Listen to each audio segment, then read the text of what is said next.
Hello guys, আমরা আজকে দেখবো, ঠিক আছে, বাংলাদেশে যে এত খেলতে এরকম খারাপ খেলতেছে, এটার অনুভূতি কি এবং যারা খেলা দেখে তাদের তাদের মূল উদ্দেশ্য কি, মানে কি বলতে চায়। আসুন।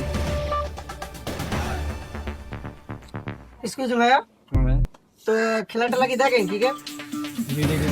তো এই যে বাংলাদেশ যে দুটা ওয়ানডে সিরিজ হারছে, যে আজকে আবার তার তৃতীয় নাম্বার ম্যাচটা, ঠিক আছে, এটা কি জিতবে কিনা আপনার অনুভূতি কি?